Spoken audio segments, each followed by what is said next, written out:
Buenas tardes, doctora Tillo y compañeros. Desarrollaremos el laboratorio 8, normas craneales o. Mi nombre es Katia María Romero Villatoro y yo les hablaré del cráneo. El cráneo. El cráneo o esqueleto de la cabeza constituye una caja protectora para el encéfalo. Proporciona cavidades para los órganos de los sentidos especiales, como lo son los ojos, los oídos, la nariz y gusto. Además, presenta orificios para el paso de aire y alimentos, excepto la mandíbula. Los huesos del cráneo se unen entre sí por medio de suturas, las cuales son articulaciones fibrosas que se caracterizan por ser inmóviles. El cráneo está constituido de 22 huesos en total, sin contar los huesecillos del oído, de los cuales 8 huesos forman el cráneo propiamente dicho y 14 huesos forman el esqueleto de la cara o macizo facial. El cráneo tiene 2 huesos pares, temporales y parietales, y 4 huesos impares, frontal, occipital, etmoides y efenoides.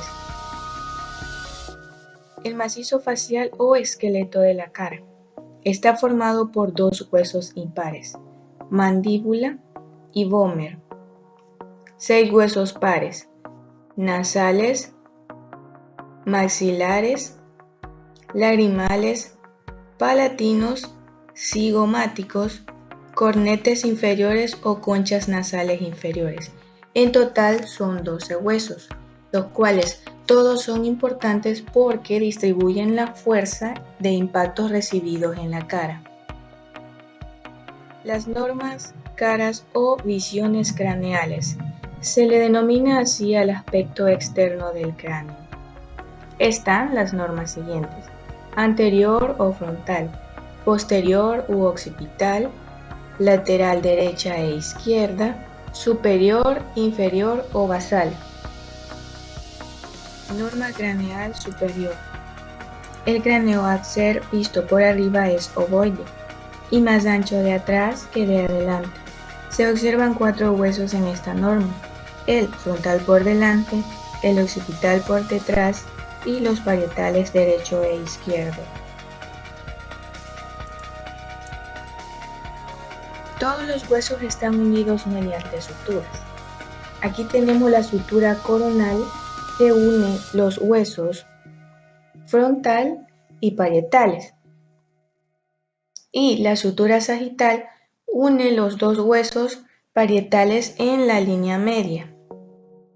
La intersección de la sutura sagital y coronal se llama brecma, y la intersección de la sutura sagital y landoidea se llama lambda.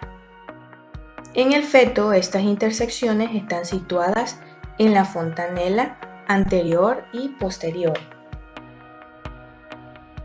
El vértex. El vértex o punto más alto del cráneo, que se encuentra sobre la sutura sagital por detrás del brecma. La eminencia parietal, que es la parte más convexa de cada hueso parietal, y los agujeros parietales situados uno en cada parietal a los lados de la sutura sagital en su región posterior. A veces solo se encuentra uno, los cuales dan paso a una vena emisaria. Una vena emisaria comunica los senos venosos de la dura madre con las venas del cuero cabelludo o con venas profundas por debajo de la base del cráneo. Norma craneal posterior u occipital. Se observa parte de los huesos parietales, el occipital y la apófisis mastoides. El hueso parietal, el occipital y apófisis mastoides. El asterion. Los huesos que se unen en el asterion son el temporal, parietal y el occipital. El asterion se encuentra lateralmente. El extremo inferior de la sutura landoidea Se une a las suturas parietomastoidea y occipitomastoidea en un punto llamado asterio.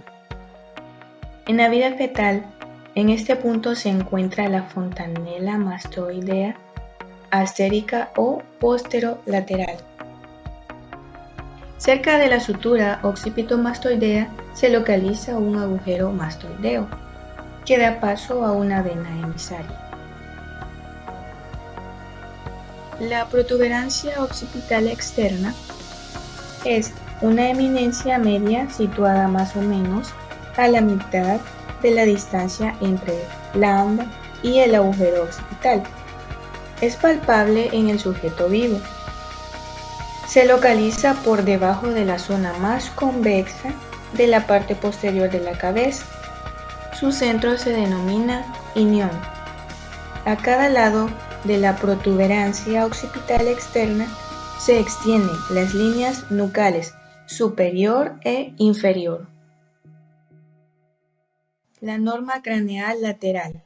Se observan los huesos frontal, parietal, occipital, ala mayor del efenoides, además los huesos de la cara, malar, cigomático o pómulo, maxilar, lagrimal, nasal y la mandíbula.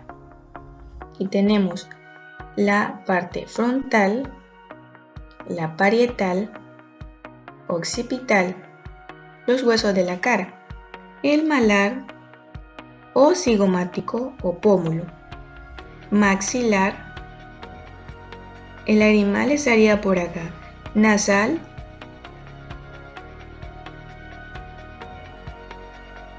y la mandíbula. El hueso temporal. Se le describe las siguientes porciones: la escamosa timpánica, la mastoidea, estiloidea y petrosa.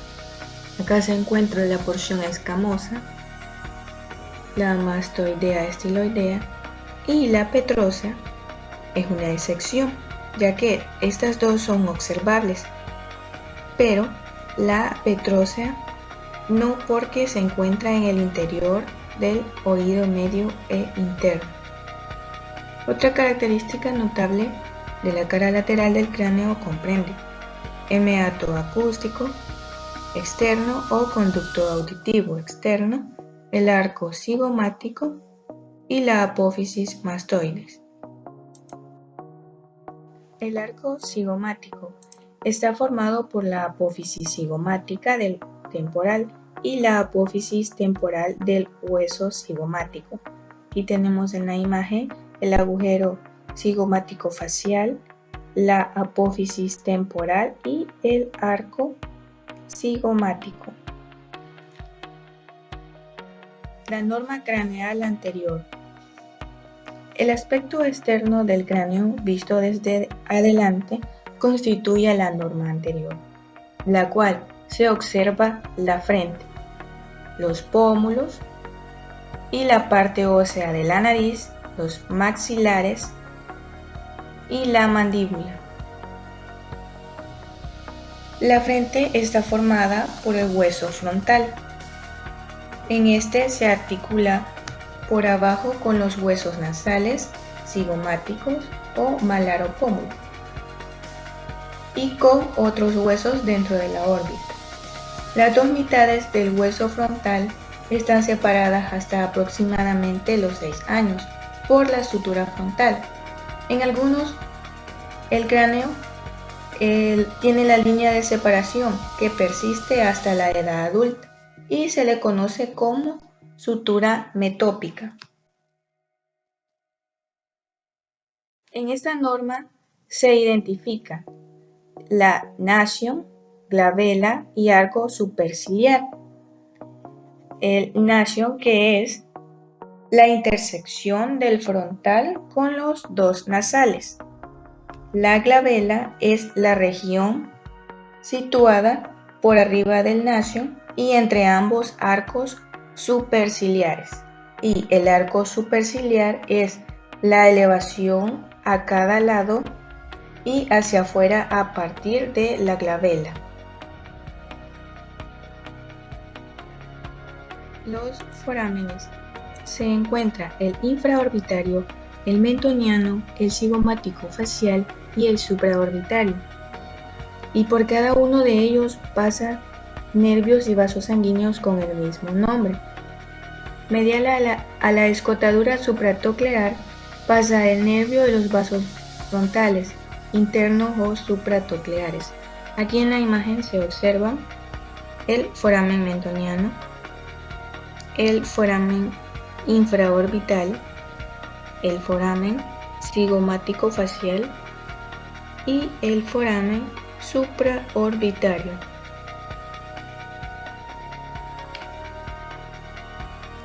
En esta imagen se observa lo que es los huesos craneales, pero para memorizarlo de una forma más fácil, con esta siguiente oración: el esquema óseo fácil, pero también estructurado y muy claro.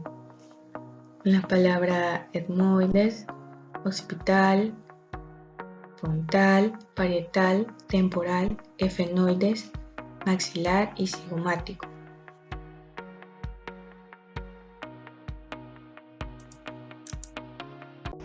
Doctor y compañeros, tengan todos muy buenas tardes. En esta oportunidad voy a continuar con el desarrollo del laboratorio número 8, en el cual voy a desarrollar la norma craneal anterior y la norma craneal inferior o basal.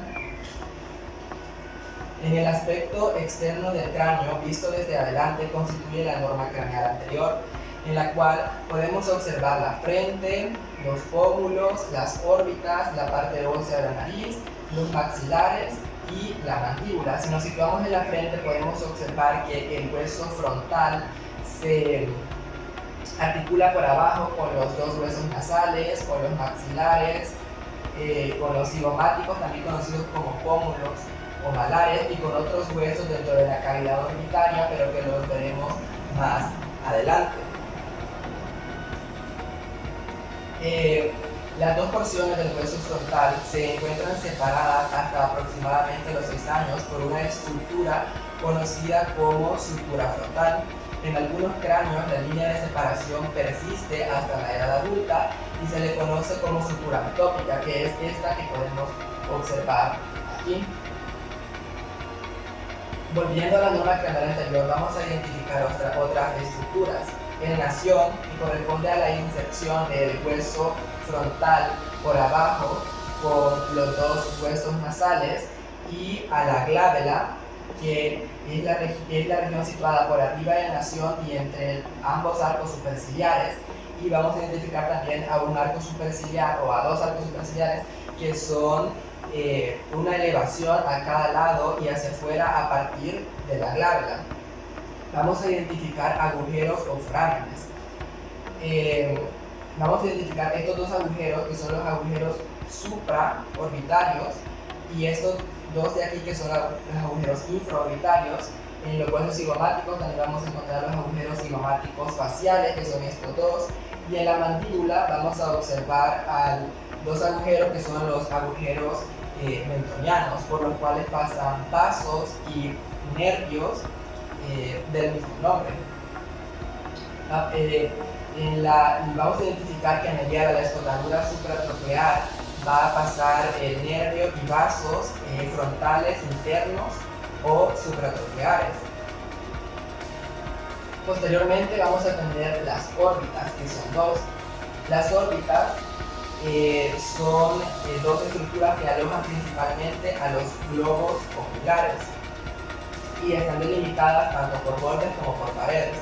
Primero vamos a situar los bordes.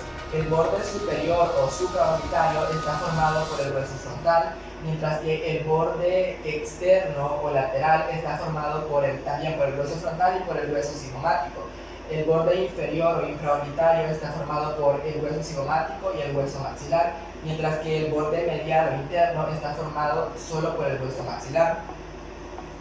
En la misma lámina vamos a observar las paredes de las órbitas, como la pared superior está formada por el hueso frontal y por el hueso esfenoides, mientras que la pared externa está formada por el hueso esfenoides y por el hueso cigomático. La pared inferior está formada por el hueso cigomático, el maxilar y los palatinos, y la porción interna o medial está formada por el hueso maxilar, está formada por el lagrimal, por el etmoides y por el hueso esfenoides.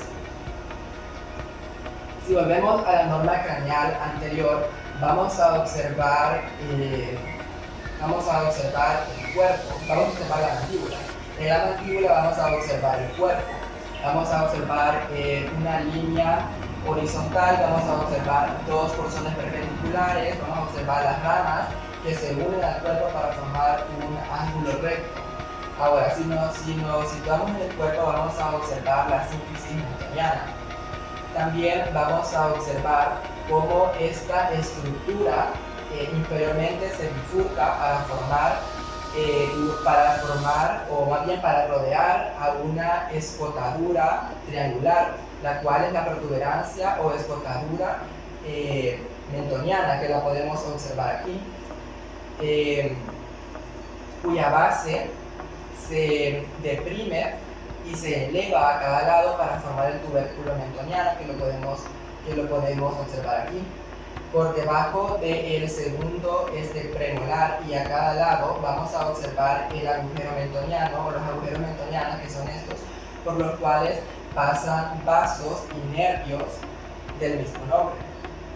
También vamos a identificar como en la norma craneal anterior también observamos las ramas, pero que también se observan en la norma craneal lateral.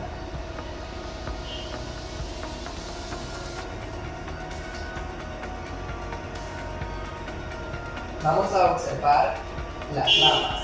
Al situar las ramas, vamos a observar cómo esta está formada por la apófisis coronoide, como también está formada por esta que es la incisura o escotadura mandibular o etmoidea, y también por un cóndilo que consta de una cabeza y que consta de un cuello del cóndilo.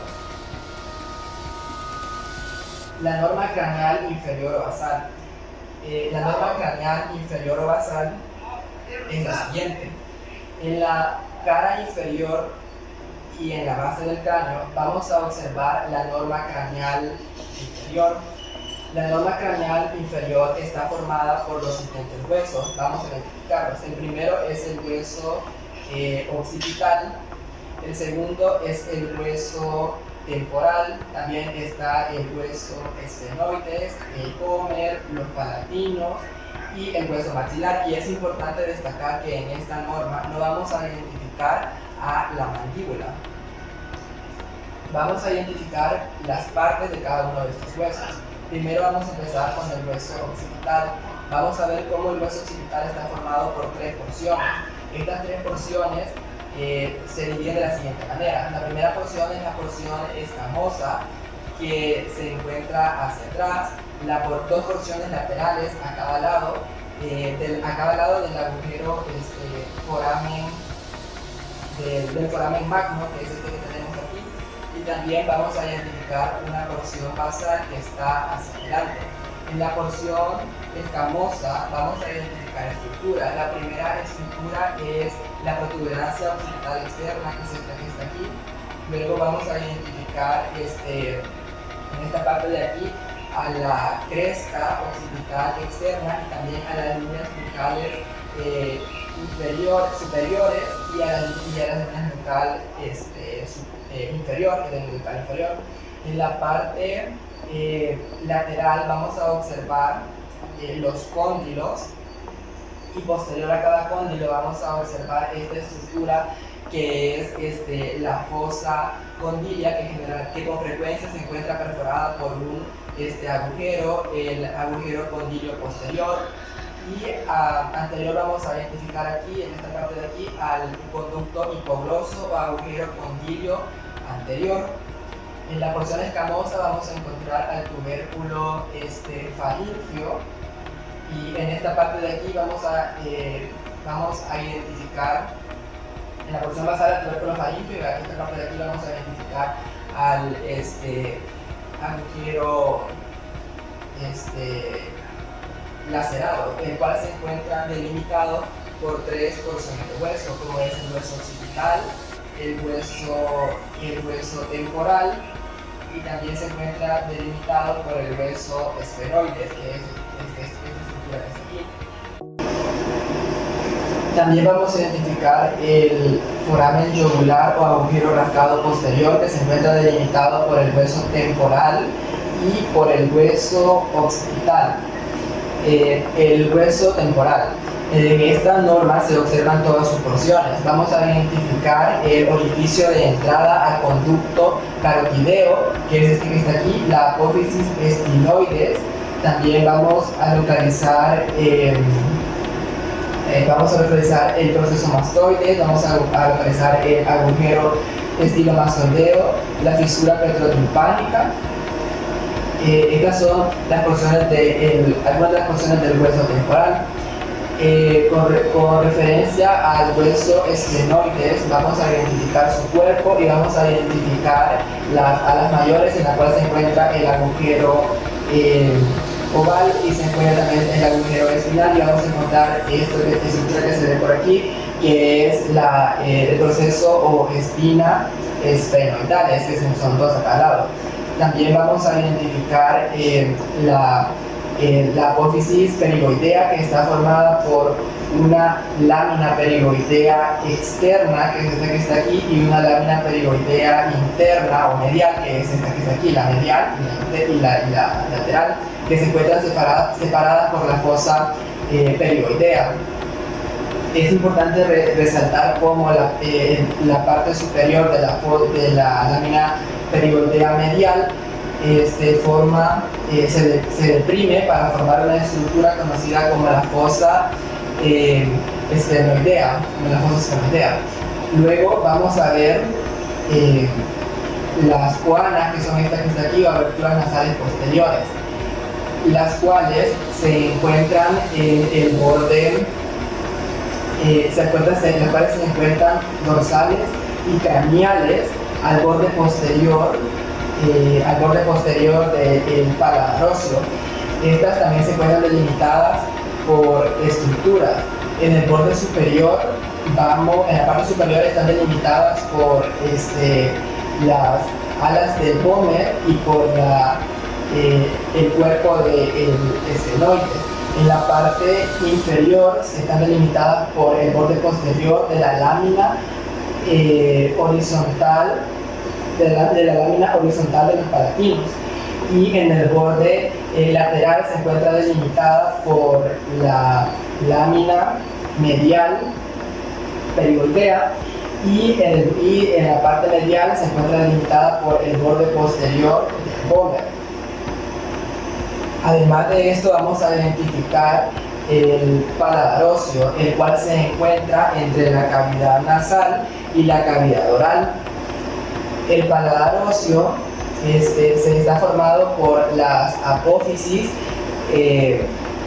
palatinas de los maxilares anteriormente, y por la lámina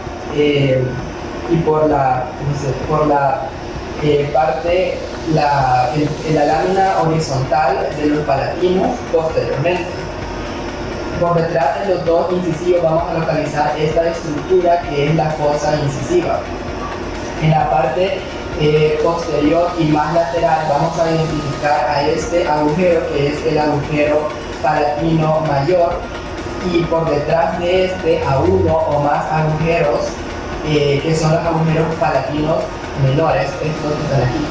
Esta ha sido mi participación acerca de la norma craneal anterior y la norma craneal inferior o basal. Gracias. Mi nombre es Marcos Tulio Segovia Hernández y me corresponde hablar sobre el tema de fontanelas y cavidad craneal. Comenzaré hablando de las fontanelas. Los huesos de la calvaria en el recién nacido están separados por fontanelas, que son zonas membranosas que cubren los espacios existentes entre los bordes o ángulos de algunos huesos craneales en osificación. Tenemos que son 6 fontanelas, 2 fontanelas impares y 2 fontanelas pares.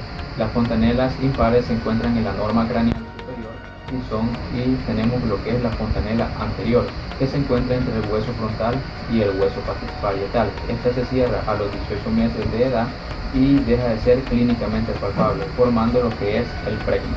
Luego tenemos lo que es la fontanela posterior, que se encuentra entre el hueso parietal y el hueso occipital.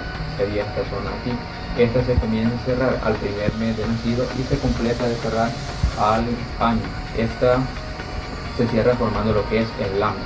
Luego tenemos aquí luego tenemos las fontanelas pares, que tendríamos lo que es la fontanela estiloidea, que encuentra entre el hueso temporal, parietal, frontal y el ala del efenoide. Esta se cierra posteriormente formando lo que es el terio. Y luego tenemos esta zona aquí, que sería la fontanela mastoidea, que se encuentra en la confluencia del hueso parietal, occipital y temporal, que se cierra posteriormente formando lo que es el asterio. Ahora bien, la fontanela anterior tiene suma importancia, ya que durante el parto le permite determinar al médico por tacto vaginal dónde está lo que es la cabeza del feto. También permite determinar el desarrollo del cráneo, el grado de hidratación del lactante. Una fontanela deprimida nos indicaría deshidratación, y también nos permite determinar la presión intracraneal. Una fontanela abombada nos indica un aumento de la presión intracraneal. Además, la blandura de los huesos del cráneo y la laxitud en sus conexiones en la sutura y lo que es la fontanela permite que el cráneo se moldee durante el parto. Cuando el feto está pasando por el canal del parto, el hueso frontal se aplana, el hueso occipital se desplaza y el hueso parietal se encabalga ligeramente. Después del nacimiento, el cráneo regresa a su normalidad. Esta elasticidad de los huesos del recién nacido le permiten soportar fuerza que posiblemente en un adulto causarían fracturas. Ahora continuaré con el tema de cavidad craneal. Antes de comenzar antes de entrar en materia de detalles, pasaré a mencionar el nombre de cada una de las estructuras presentes. Este sería el hueso frontal, este sería el etmoides, este sería el hueso esfenoides, este sería el hueso parietal, este sería el hueso temporal y este sería el hueso occipital. Ahora bien, tenemos que en la cara interna de la base del cráneo se presentan tres grandes depresiones situadas en diferentes niveles: la fosa craneal anterior, la fosa craneal media y la fosa craneal posterior. Estas se configuran formando el piso en forma de cuenco de la cavidad craneal. Este espacio del neurocráneo está ocupado por el cerebro, siendo la fosa craneal anterior la que se encuentra en el nivel más elevado y la fosa craneal posterior en el nivel más bajo. En relación con la fosa craneal anterior, tenemos que la porción inferior y anterior de los lóbulos frontales se aloja en la fosa craneal anterior, la cual está formada por el hueso frontal anteriormente, el hueso etmoides en la parte media y el cuerpo y las alas menores del esfenoides posteriormente. Tenemos que la mayor parte de la fosa craneal anterior está constituida por las porciones orbitarias del hueso frontal, que sostienen los lóbulos frontales y forman la pared superior del órbita. Podemos observar también que en su superficie hay unas impresiones sinuosas, que serían las impresiones cerebrales que alojan las circunvoluciones o giros orbitarios de los lóbulos frontales. Podemos observar también aquí en esta parte superior lo que es la cresta frontal, la cual es una extensión ósea media del hueso frontal. En su base observamos en esta zona de aquí lo que es el foramen ciego. Este es atravesado por vasos sanguíneos durante el desarrollo fetal, pero más tarde carece de importancia.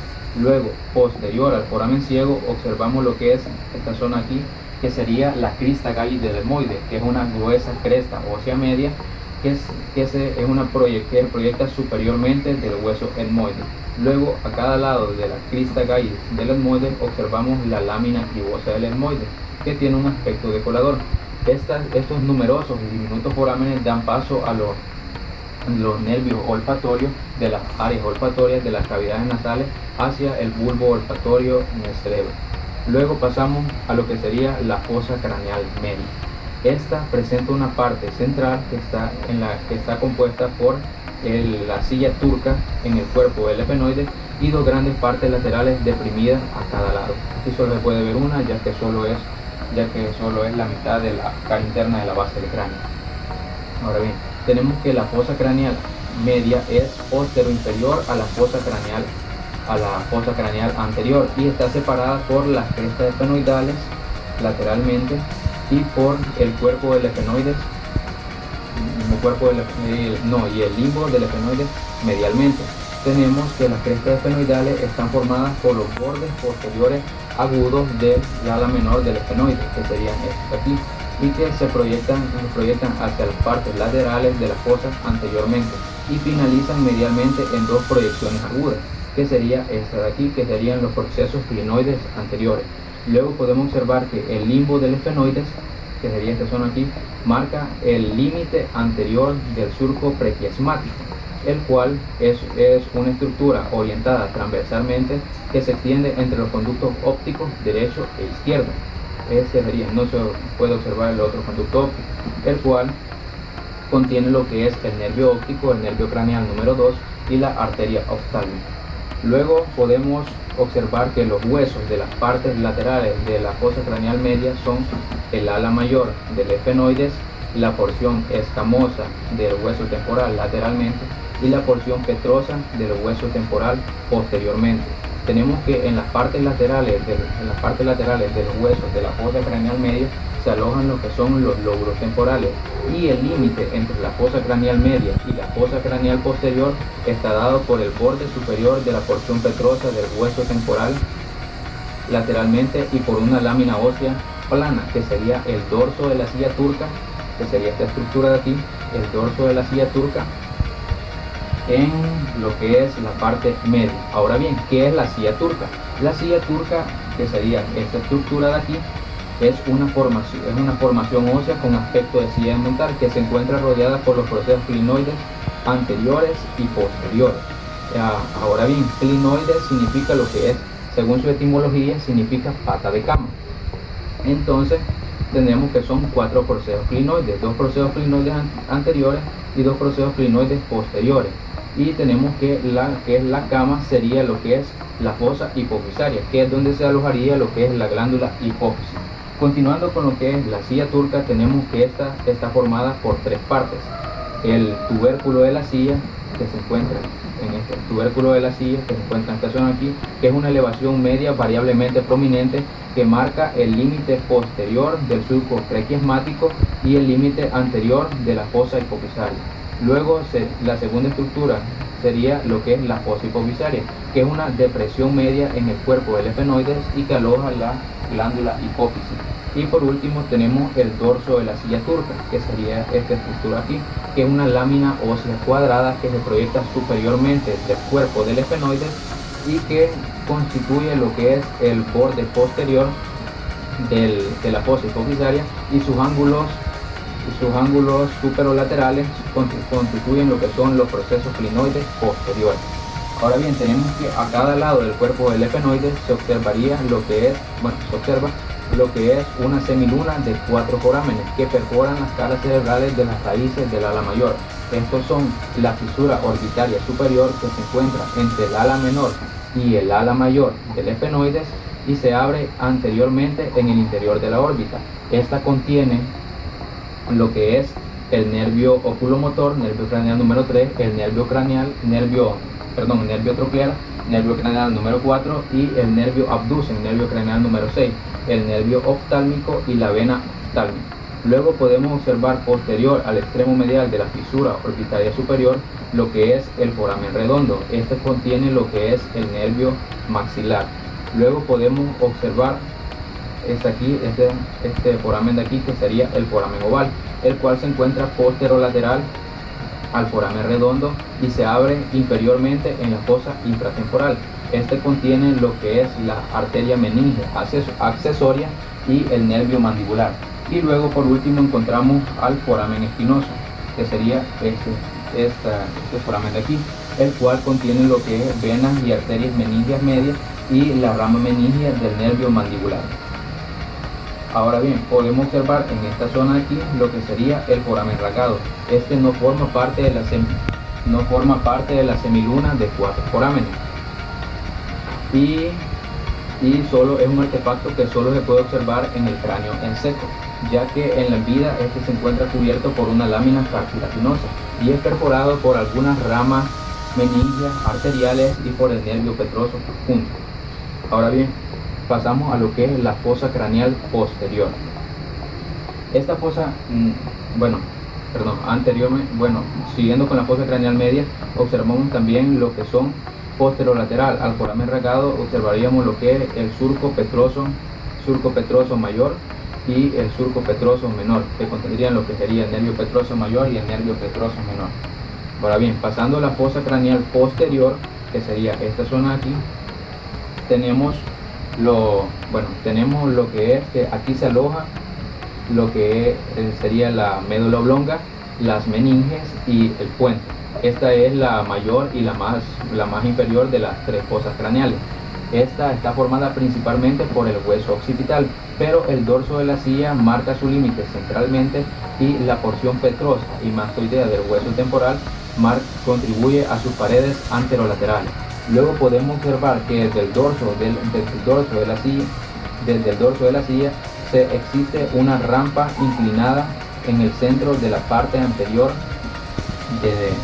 de la fosa, que sería lo que es el clivus, el cual conduce a lo que es el foramen magnum, que contiene la médula oblonga, las meninges, la arteria vertebral, las ramas meninges de la arteria vertebral y las ramas espinales del nervio accesorio, que sería el nervio craneal número 11.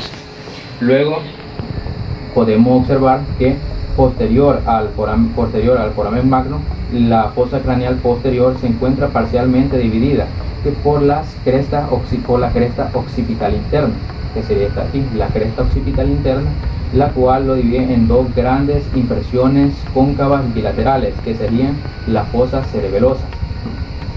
Tenemos también que la cresta occipital interna finaliza en la protuberancia occipital interna, que es relacionada con la confluencia de los senos, que haría en la unión de los senos venosos de la dura madre. Luego podemos observar que estos anchos surcos que podemos observar aquí nos indican el curso del seno sigmoideo y del seno transverso. También podemos observar en el borde, en la base de la cresta petrosa del hueso temporal, lo que es el foramen yugular. Este contiene lo que es el nervio glosofaringeo, nervio craneal número 9, el nervio vago, nervio craneal número 10 y el nervio accesorio, nervio craneal número 11.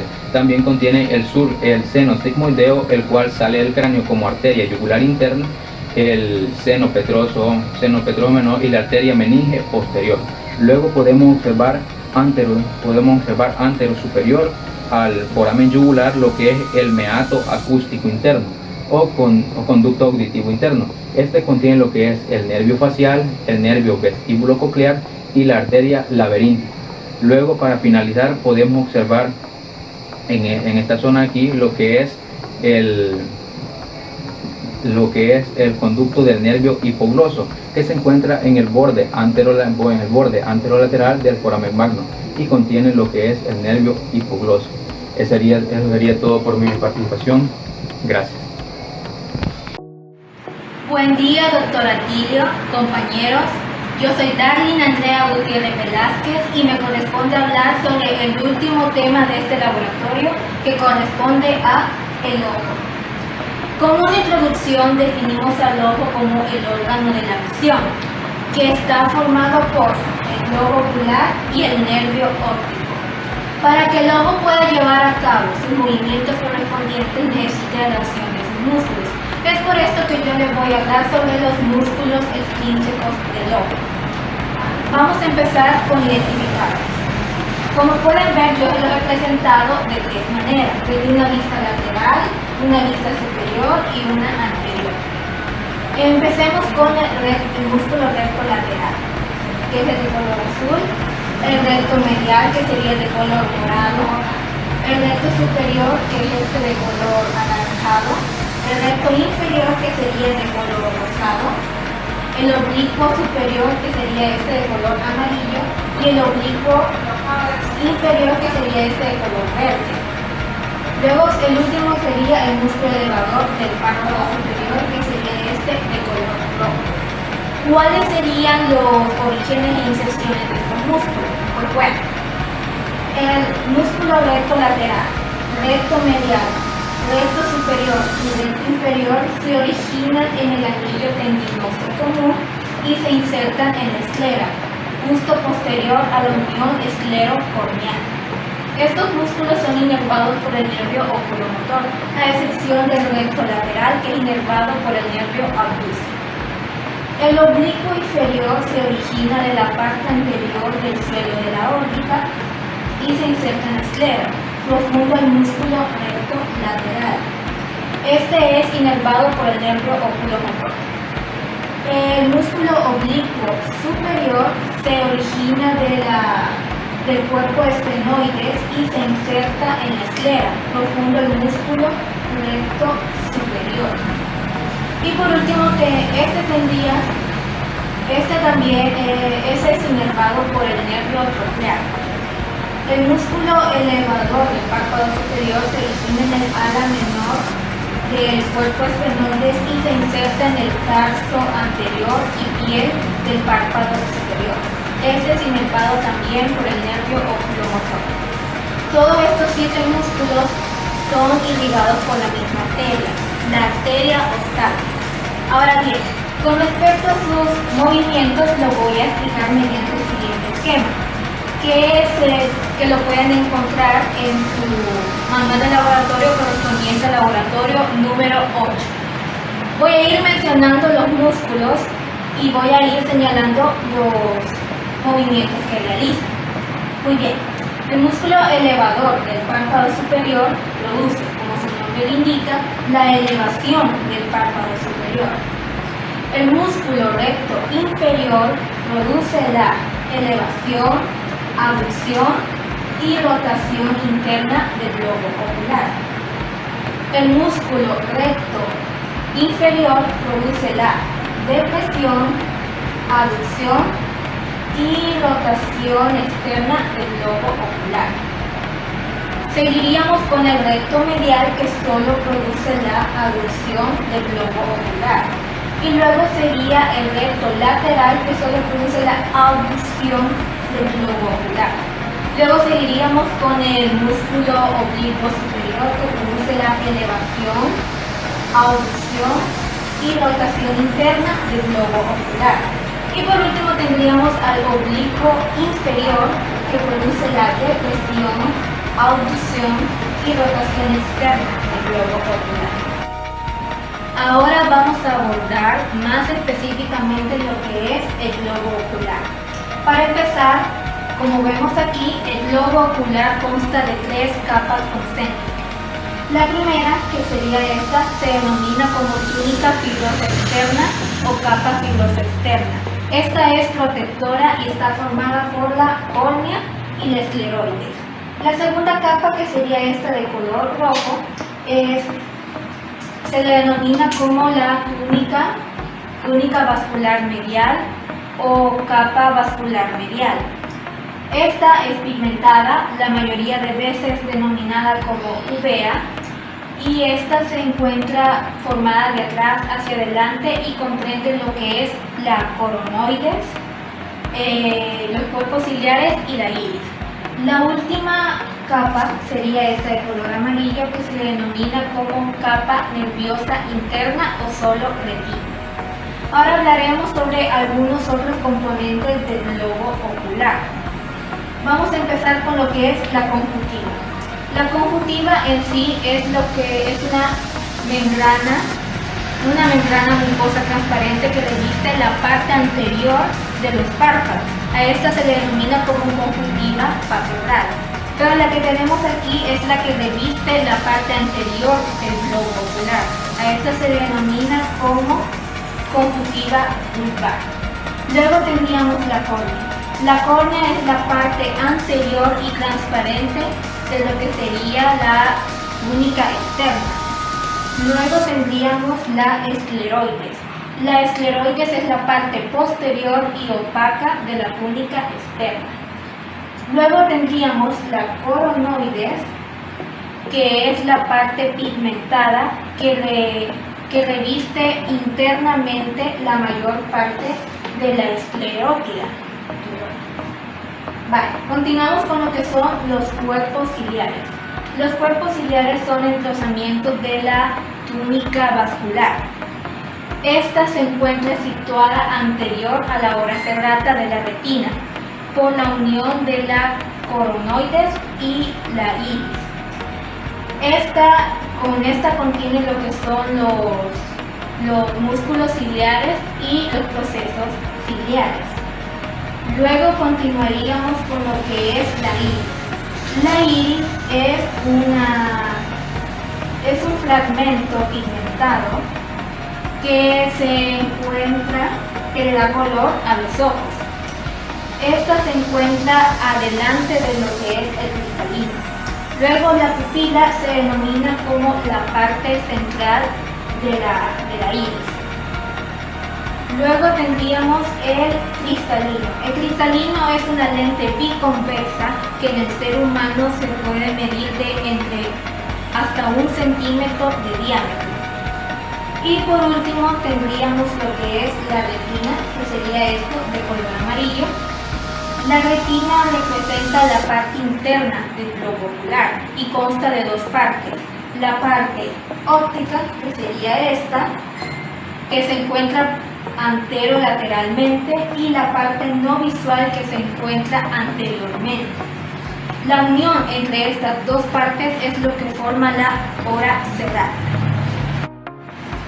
Por último, les quiero presentar el caso clínico de este laboratorio, donde nos presenta un paciente masculino de 28 años que acude a una consulta de emergencia al recibir un golpe directo en su ojo derecho, producido por una pelota de tenis que iba a una gran velocidad.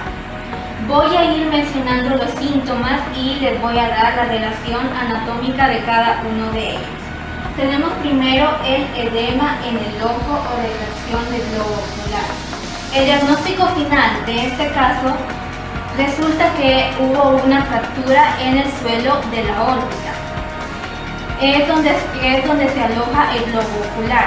El suelo de la órbita está formado por lo que son los huesos maxilar, paulatino y cigomático. Entonces lo que pasó es que al recibir el gran impacto en lo que es el ojo, se produjo la fractura de lo que es el suelo de la órbita, que es la zona de aquí. El siguiente síntoma sería la limitación de los movimientos oculares y la diplopia. La diplopia es lo que se conoce como la visión doble de las cosas. Estos 2 síntomas se relacionan a que el músculo afectado, en este caso sería el músculo oblicuo inferior. Este músculo es el que produce los movimientos de depresión, aducción y rotación externa del globo ocular. Entonces, por eso es que produce la limitación de estos movimientos oculares. Y también este músculo es donde se origina en lo que es la parte anterior del suelo de la órbita, donde ocurrió lo que es la fractura.